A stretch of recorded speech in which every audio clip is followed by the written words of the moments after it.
Om Sthapakaya cha dharmasya sarvadharmasvarupine avatara varishtaya Ramakrishnaya te namaha.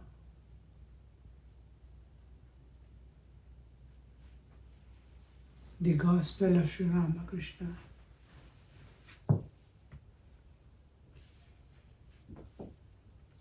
In our last class we saw a man had a daughter, Sri Ramakrishna is telling, who became a widow when she was very young. She had never known her husband. She noticed the husbands of other girls and said one day to her father, "Where is my husband?" The father replied, "Govinda is your husband." Govinda is Lord Krishna's name. He will come to you if you call him. At these words, the girl went to her room, closed the door, and cried to Govinda, saying, "Oh Govinda, come to me. Show yourself to me. Why don't you come?" God could not resist the girl's piteous cry and appeared before her. Sri Ramakrishna is continuing. One must have childlike faith and the intense yearning that the child feels to see its mother. That yearning is like the red sky of the east at dawn. After such a sky, the sun must rise immediately after the yearning one sees God. What obstructs us from seeing God is our ego. There is kartritva, bhoktritva, jnatritva in ego, and that makes us constantly run after the things of the world.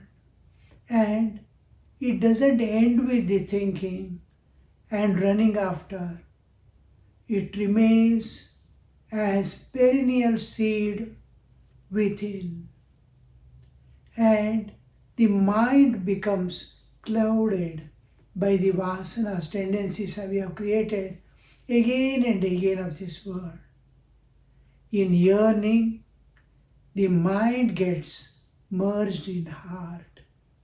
The main thing we need in our life is how I can dissolve my ego. In spiritual life, what we renounce is not the external world.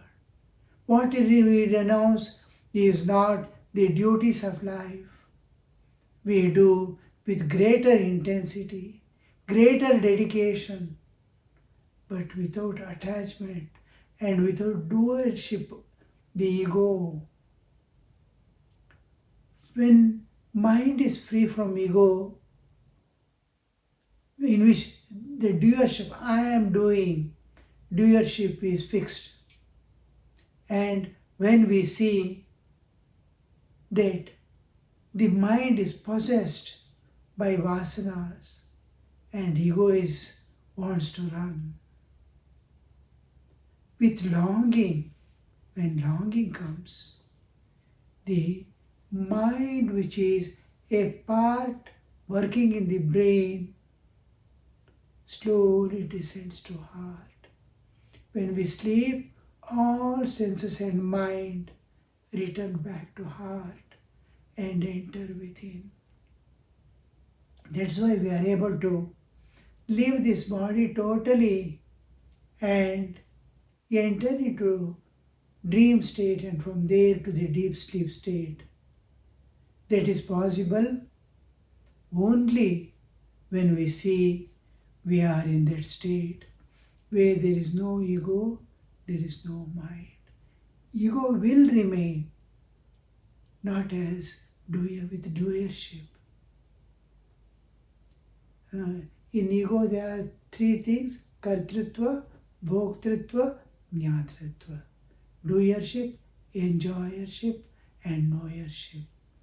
This ego, when it dissolves, it will retain the knowership, jnana aspect, which is not knowing this external world. But when we long for God, only in the knowledge part of the ego, only presence of God is there, which he has never seen, but in various ways from childhood, mother giving the information, all this gathering, he has acquired. And that is still lurking in him.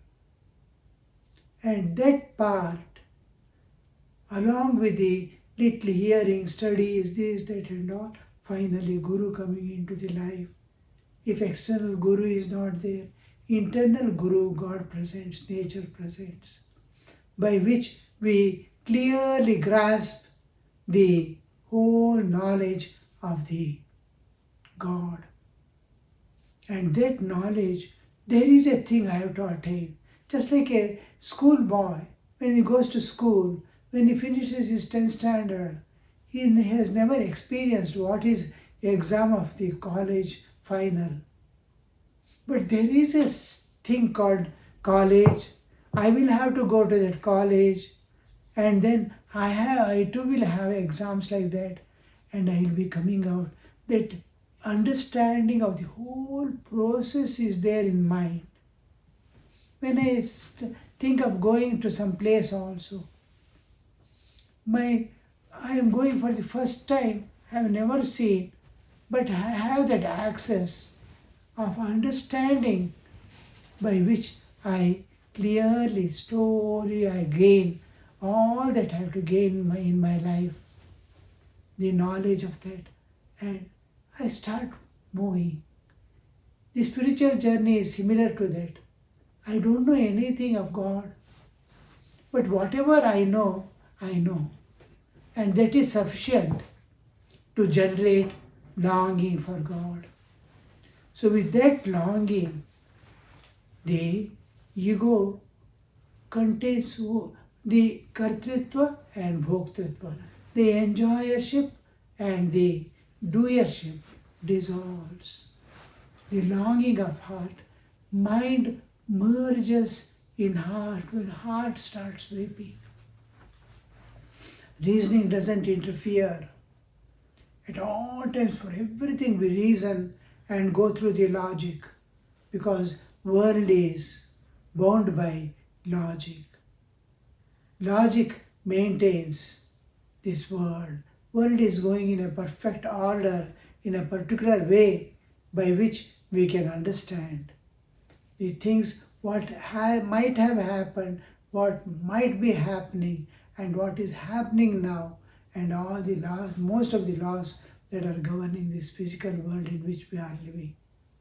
So reason and logic can be applied in this world, but not in the spiritual life. Not in the spiritual world that is beyond time and space, beyond law and reasoning, where neither mind can participate nor intellect can participate. Only heart alone can lead us. Heart alone can take us. Heart alone can illumine us. So with longing, the mind merges along with it. Was under the sway of vasanas, tendencies. All vasanas may be there with longing heart. You can see two lovers, how they long for each other.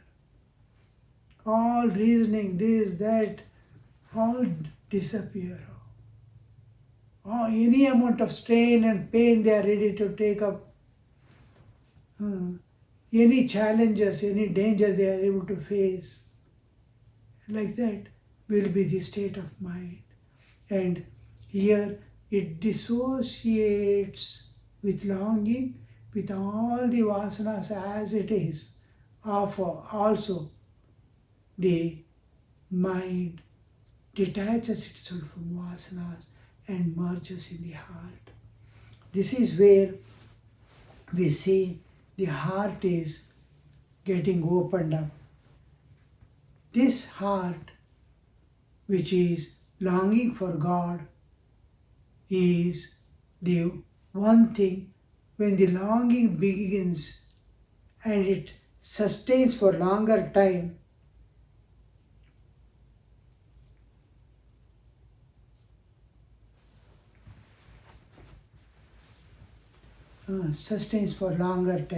we see that dawn is coming of spiritual life. Illumination is going to come. The vision of God is the devotee is going to have. That is absolute certainty. Sri Ramakrishna says, emphasizes again and again. You may do so much of spiritual practices and all that, but what is going to make you illumined, give you the whole knowledge of God is only one thing, longing. Longing alone leads you. Because in longing except heart, no part of our existence remains. All go to sleep as if dormancy. And it must sustain. We must, what happens is, most of us, especially the devotees part, we see it is there and momentary. Thakur says, like a hot pan, if you put water, it remains for a few seconds and gets evaporated. Like that, sometimes longing comes. Tears also come. I want to see God. I don't want anything of this world looks like that. Next moment, we are back to the same world with the same intensity and totally drop away. When it sustains more than 24 hours a day, almost completion of a cycle. Suppose morning you feel longing and you pass through the night and again, then it has some meaning. It is going to persist. It is going to emphasize. It is going to assert. It is going to demand from God. Thakur says, God is your own. You can exercise, demand on. Just like a child exercises all demand on its mother for anything it wants, whether chocolates or food or anything it wants, it gets. And there we see he is going to seek something divine.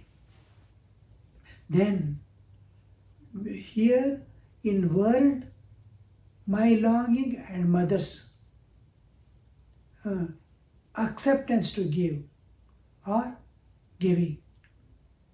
In case of divine, it takes a different part. Here, the sadhakas, the spiritual aspirants, longing is backed again by God, because this longing wants penetration into nature. Nature has to open the doors. Nature has to support it from behind, from within. God has to push you forward, propel you forward, because it needs tremendous energy, tremendous strength, tremendous power of penetration. So much of longing. But in the world we see, mother yields easily, and mothers do not participate or encourage or stand behind to increase my longing. No. Either she gives or shuts off. Here it is not. God has to, the moment longing, he has to take care. Not only he is taking care, he has to take care of all his dependents and his duties and responsibilities. Because he is longing for God. Longing for God, God has to take the responsibility of that sadhaka, all aspects of his life. Suppose he has children, children are going to school, then their education, their safety in the day, every day going to school and coming back, all these responsibility God has to take. And God has to go on enhancing, increasing his power of longing, its strength, its magnitude. He has to go on governing, and it depends upon the individual strength. One person may be able to long for long period with great magnitude. Other may not be able to, because strength differs, and God has to put the strength. And each time we see the prayer has a great part to play in our spiritual life. The prayer works in a mystical way. Prayer is where my understanding of God as the fulfiller of whatever I want He can give, that trust in God, faith in God is making me pray. Always longing begins with prayer, stays with prayer, and ends with prayer. You give me. I have tried, I can't reach you. You have to reach me now. So, when in prayer, I stretch my heart to God, but the another aspect of same heart has full trust in God. It says to God, I can't. You have to do the rest.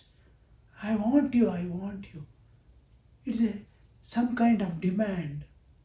The prayer starts working in a mystical way.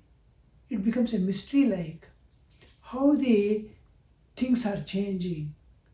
Somebody coming in life to take some responsibilities or help us in some way.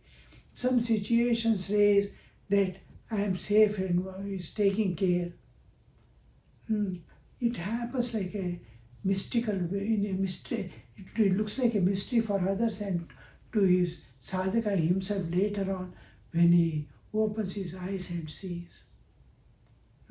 It links to the finite, is linking to the infinite. Though it was living in the infinite, it directly links now, gets linked to the infinite, absolute existence. Where is relative universe? Where is a jiva with body? And where is that eternal, unchanging reality, the God, which is constantly changing? So there we see the eternally changing things are getting slowly opening up. Now, this prayer part of our life makes the whole way open up. And finite is touching the infinite. Finite is touching the infinite. The perishable, the passing, destructible life and the being, bodily existence is touching the eternal, eternity, time bound. A day comes when a jiva appears, a day comes when the jiva disappears from this world. This transitory life, this is short, unseen, it goes off. That small time bound jiva is touching eternity. Eternity means beyond time and space. Now, when the soul stretches to touch God, beyond time and space, within time and space, And what links is what we call mantra. Mantra is usually we know the name of God. We know what He is, what it is. Something beyond all that we can think of. So that eternal, infinite existence, the God, and He, to reach to, there is various Bija mantras we use, the transcendental, unchanging reality, whom the whole universe has the dream. And God appearing in it is my Ishtadevata's name. So here we see God appearing in as the Ishtadevata. Now, when it is infinite appearing within the finite, and my heart is sitting on this, because infinite, I am touching through prayer. Through prayer, I touch the eternal, I touch the infinity. But my eyes are not open. Now, to open that stands the form and name, whatever way we conceive. Even you see Advaita, we have a vague understanding of what Advaita is. Whatever we think of Advaita is not the Advaitic truth, the Brahman. Brahman cannot be conceived by mind. Never can it be perceived by senses. And that which mind cannot conceive appears through name and form. Suppose I understand Brahman as the infinite eternal. Infinite eternal also we do not know because it is beyond time and space. But an understanding has already presented in my mind. Whatever can take form in my mind, like love. Love doesn't have form. Patriotism, it doesn't have a form. But I understand what is love, though it is unseen to my senses. So that unseen understanding has already taken form in my mind. So it is with form.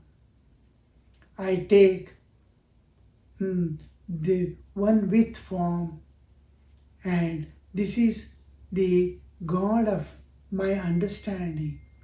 Here also, slowly God appears in our heart. A form which I love. How do I decide which type of God, whether it is Krishna or Rama or Shiva or Christ? What should I take? How will I know? My nature, my characteristics chooses that because they are identical. I have access to it. I can have demands. I can touch. I can love. I can seek. I can long for. So this understanding slowly dawns in our heart. And this is the link. When I am linking myself, longing with heart, mind is merged in the heart. Through prayer, I am exercising my rights and demands on God. Here, first thing is, I understand, an unknown understanding comes. I am not separate from Him. I am not a thing which I don't know. He is eternally mine. Because the divinity is projecting out and the human part of existence is dissolving. My individual is dissolving, the divinity is manifesting. On the other side, it is the coming down. Now you see the divine is interacting with divine. Now it is the first time when the divine manifestation of divinity is complete. We see the whole thing is taking a different form. It is manifesting from deep within. Now, because divine is seen divine, now there is dawn. The light of God is being seen. It's going to become sunrise now. This is the whole thing. Sunrise, sun is rising. The dawn comes means first thing is what we see is sky. Unlimited sky. Color is changing. A short time, within a short time, you will see the whole thing is, the darkness is going away. Full darkness goes away. Whole sky is bright. And you start seeing sun rising. Little by little by little by, whole sun emerges out. This is the process of enlightenment. Just with longing we begin, and it is sustaining that longing for long period till the dawn comes, is given by God. Nature participates, God participates. Plan of nature is making the jiva go back to its source. So whole thing, as if the yoga, the time is joining to give rise to the enlightenment. This is the whole process of enlightenment. So we will see in the next class the other part. Om Niranjanam Nityamanantarupam Bhaktanukampa Dhrita Vigraham Vai Ishavataram Parameshamidhyam Tam Ramakrishnam Shirasa Namamaha.